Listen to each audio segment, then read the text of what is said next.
আসসালামু আলাইকুম প্রিয় দর্শক, আমি ডাক্তার মোহাম্মদ আল আমিন। গ্রাম বাংলা চ্যানেল জিবিসির পক্ষ হতে আপনাদেরকে জানাই শুভেচ্ছা ও অভিনন্দন। আজ আমি আপনাদেরকে নিয়ে এসেছি কুড়িগ্রাম জেলার ঠিক কেন্দ্রবিন্দুতে অবস্থিত, যেখানে কুড়িগ্রাম লেখা রয়েছে।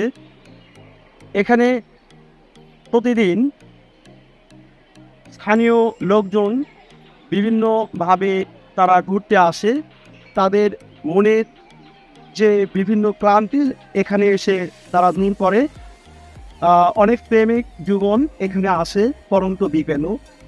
আজ সোনালি রৌদ্রোজ্জ্বল আবহাওয়ায় পরন্ত বিকেলে আস্তে আস্তে অনেক প্রেমিক যুগল এবং এখানকার স্থানীয় লোক তারা আসতে শুরু করেছে।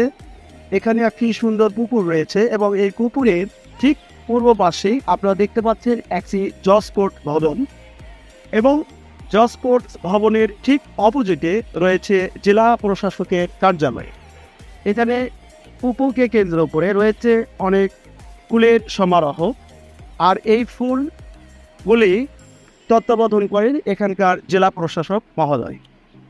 তো এখানে আমরা আজ বিভিন্ন দর্শনীয় স্থানগুলো, কুড়িগ্রাম শহরের আশেপাশে যে সৌন্দর্য মণ্ডিত দর্শনীয় স্থান রয়েছে, প্রিয় দর্শক, আমরা একে একে আপনাদেরকে সেই দর্শনীয় স্থানগুলো দেখানোর চেষ্টা করব। আশা করব আপনারা আমাদের সঙ্গেই দেখতে পাচ্ছি অ্যালামন্ডা ফুলের গাছ। এরকম পুকুরের চার ধারেই কিন্তু এই ফুলের গাছগুলো আপনারা দেখতে পাবেন। আর অ্যালামন্ডা ছাড়াও এখানে অন্য ধরনের বিভিন্ন ধরনের ফুলের সমারোহ রয়েছে। পাশেই রয়েছে কুড়িগ্রাম থানা, আছে জেলা প্রশাসকের কার্যালয় কুড়িগ্রাম। আর এই কুড়িগ্রাম জেলা প্রশাসকের কার্যালয়ের ঠিক অপোজিটে আপনারা দেখতে পাবেন ক্ষেত। আমরা এই মুহূর্তে অবস্থান করছি Kurigram police line school and কলেজের সম্মুখে। এখানে সুন্দর মনোরম পরিবেশে একটি ঝর্ণা দেখতে পাচ্ছেন। এই ঝর্ণা কুড়িগ্রামবাসীর জন্য একটা সুন্দর এবং উপভোগ্য দর্শনীয় স্থান। আমরা এখন অবস্থান করছি কুড়িগ্রাম পৌর পুকুরের। এখানে পৌর পুকুরের সৌন্দর্য যদিও এখন পরিপূর্ণভাবে প্রকাশিত হয়নি, কারণ এখন খরা মৌসুম চলছে, তাই পুকুরটি সুস্থ অবস্থায় রয়েছে। তারপরেও ঠিক পুকুরের নিচে কিছু ছেলে বেজে আমরা গোসল করতে দেখছি। এখানে পৌর পুকুরটি স্তরে স্তরে উপরের দিকে ওঠার ব্যবস্থা রয়েছে। এখানে পানি যখন বৃদ্ধি পায়, ধীরে ধীরে সিঁড়িগুলো ডুবন্ত অবস্থায় থাকে এবং উপর থেকে এমন সৌন্দর্য দৃশ্য আমরা দেখতে পাই যে তখন এখানে অনেকেই শখ করে আসে গোসল করার জন্য। আসলে পুকুরটি অনেক বড়, প্রশস্ত এবং বর্গাকৃতি একটি পুকুর। এখানে অনেকেই শুধু শখের বসে এই পুকুরে গোসল করতে আসে। আমরাও আপনাদেরকে এই পুকুরে গোসল করার জন্য আমন্ত্রণ জানাচ্ছি। প্রিয় দর্শক, চলুন আমরা এ পর্যায়ে অন্য কোনো দর্শনীয় স্থান থেকে ঘুরে আসি। এই মুহূর্তে আমরা অবস্থান করছি কুড়িগ্রাম সার্কিট হাউসের পূর্বে। আমরা দেখতে পাচ্ছি কুড়িগ্রাম সার্কিট হাউস, আর এর পাশেই রয়েছে একটি চত্বর, যে চত্বরে আপনারা দেখতে পাচ্ছেন কয়েকটি বগের প্রতিকৃতি। নিশ্চয় আপনারা অবগত আছেন, কুড়িগ্রামকে ভাওয়াইয়া গানের ধাম বলা হয়। আর এই ভাওয়াই গান যে নদী মাতৃক এলাকার জন্য সৃষ্টি হয়েছে, সেই নদী আমরা আপনাদেরকে দেখাবো। সেই নদীটি ঠিক আমাদের এই ভিডিওতে আপনারা দেখতে পাবেন, ধরলা নদী, এবং সেই ধরলা সেতু আপনাদের দর্শনীয় স্থান হিসেবে দেখার জন্য আমরা উপস্থাপন করবো। নিশ্চয় আমাদের সাথে থাকবেন। এই মুহূর্তে আমরা অবস্থান করছি কুড়িগ্রাম জেলা ক্রীড়া সংস্থা তথা ক্রিকেট ও ফুটবল স্টেডিয়াম। আপনারা দেখতে পাচ্ছেন কিছু ছেলেপেলে এখানে অনুশীলন করছে। ফুটবল অনুশীলন ছাড়াও এখানে ক্রিকেট অনুশীলন করা হয়। আপনারা এর পরেই দেখতে পাচ্ছেন বইয়ের চত্বর। আপনারা এখন দেখছেন মুক্তিযুদ্ধের স্মৃতিস্তম্ভ, যেটি কুড়িগ্রাম স্টেডিয়াম সংলগ্ন। আর এখন আপনাদেরকে নিয়ে এসেছি দোয়েল চত্বরে। আর এই দোয়েল চত্বরটি অবস্থিত কুড়িগ্রাম কলেজ মোড়ে। আমরা এই মুহূর্তে অবস্থান করছি উপজেলা পরিষদ কুড়িগ্রাম চত্বরে। আর এই কুড়িগ্রাম উপজেলার সম্মুখেই বঙ্গবন্ধু শেখ মুজিবুর রহমানের প্রতিকৃতি নির্মিত হয়েছে। আর তার পাশেই রয়েছে একটি বাগান, যে বাগানে কুড়িগ্রামবাসী ক্লান্তি সময়ে একটু জিরিয়ে নেওয়ার জন্য এখানে মূলত বিশ্রামের জন্য এসে থাকে। আর তার পাশেই দেখতে পাচ্ছেন একটি বড় পুকুর। আর এই পুকুরে দুইটি বক মোড়ল তৈরি করা হয়েছে, দুটি বকের মোড়ল তৈরি করা হয়েছে। এবং এই মোড়লের ঠিক নিচের দিকে আমরা কিছু প্রাকৃতিক সৌন্দর্য দেখতে পাচ্ছি, যেখানে নির্মাণ করা হয়েছে কিছু পদ্ম ফুল। একটি ফুলের পাতার উপরে সাপ এবং একটি পাতার উপরে ব্যাঙ অবস্থান করছে। আর দুটি বক, একটি বক একটি মৎস্য শিকার করেছেন এবং অপর বকটি তার ঠোঁট থেকে ওই মাছটি নেওয়ার জন্য চেষ্টা করছে। এমন একটি সুন্দর দৃশ্য আমরা দেখতে পাচ্ছি। আর পাশেই এই পুকুরের পাশ দিয়ে চলে গেছে কুড়িগ্রাম শহরে ঢোকার প্রধান রাস্তা। আর এর ঠিক পূর্ব পাশে আমরা একটি ছোট্ট শিশু পার্ক দেখতে পাচ্ছি। এটি হচ্ছে কুড়িগ্রাম রেল স্টেশন।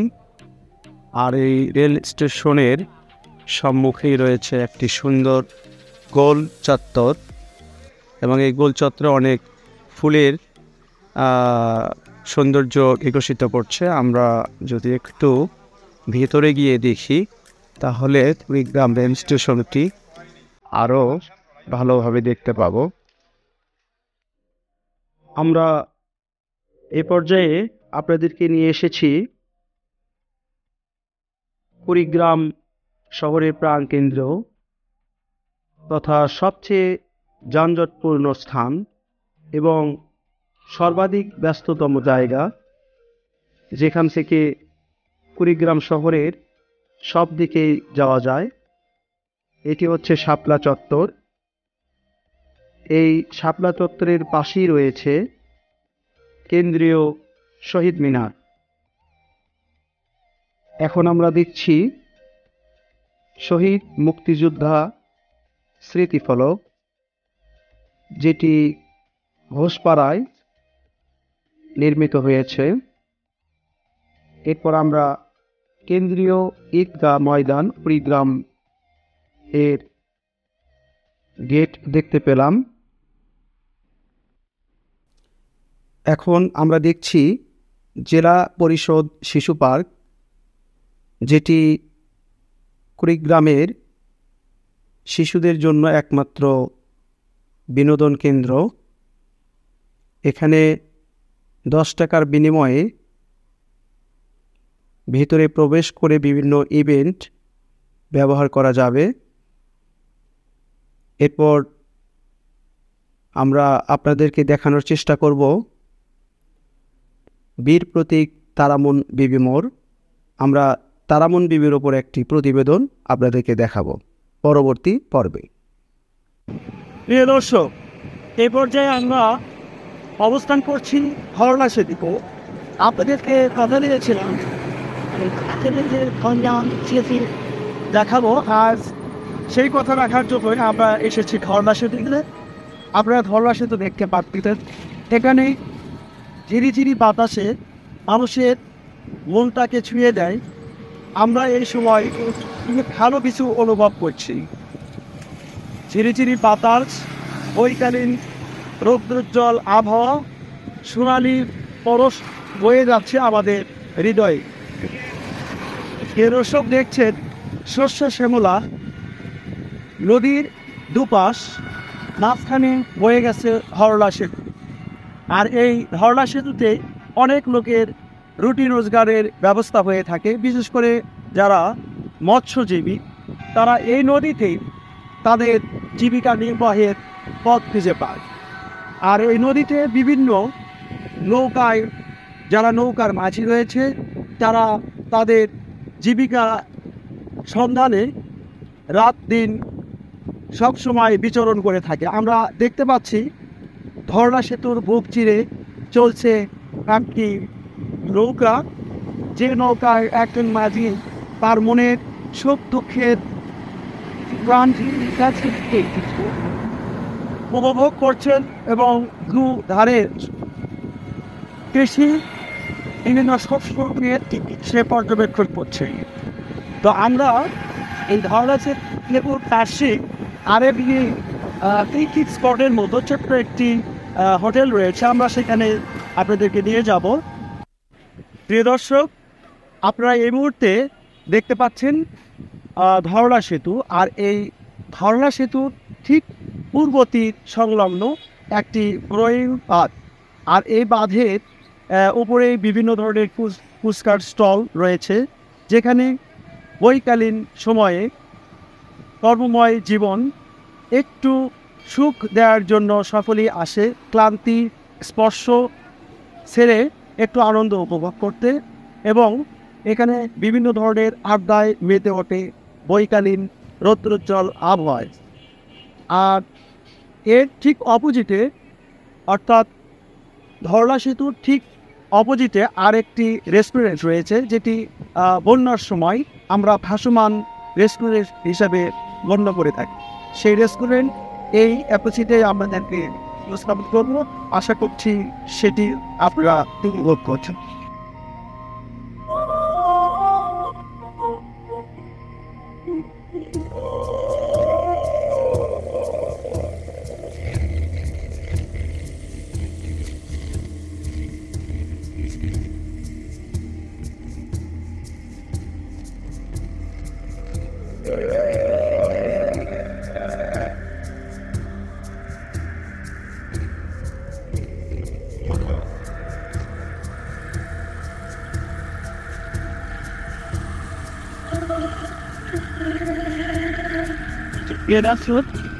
এ পর্যায়ে আমরা অবস্থান করছি ধরলা সেতুর উত্তর প্রান্তে, যেখানে কুড়িগ্রাম পানি উন্নয়ন বোর্ড কর্তৃক নির্মিত বাঁধে বেশ কিছু বসার স্থান নির্মিত হয়েছে।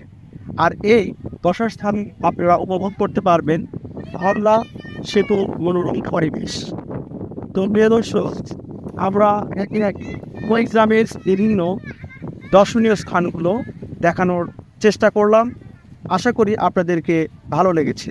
যদি ন্যূনতম আমাদের এই পর্ব ভালো লেগে থাকে তাহলে লাইক, কমেন্টস এবং শেয়ারের মাধ্যমে আমাদেরকে উদ্বুদ্ধ করবে। সেই সাথে আপনাদেরকে বলে রাখি, আগামী পর্বে আপনাদেরকে দেখানোর চেষ্টা করব কুড়িগ্রাম জেলা তথা বাংলাদেশের একজন কৃতি সন্তান, যিনি বাংলাদেশের মুক্তিযুদ্ধে অনন্য অবদানের জন্য স্মরণীয় হয়ে রয়েছে। সে আর কেউ নয়, তিনি হলেন আমাদের সুপরিচিত তারামন বিবি। আর এই তারামন বিবির বাড়ি এবং জন্মভূমি সম্পর্কে আপনাদেরকে বিস্তারিত তথ্য দেখাবো। সেই শুভকামনা রেখে আজকের এপিসোড এখানেই শেষ করছি। ধন্যবাদ সবাইকে। গ্রাম বাংলা চ্যানেল জিবিসির পক্ষ থেকে আসসালামু আলাইকুম ওয়া রাহমাতুল্লাহ।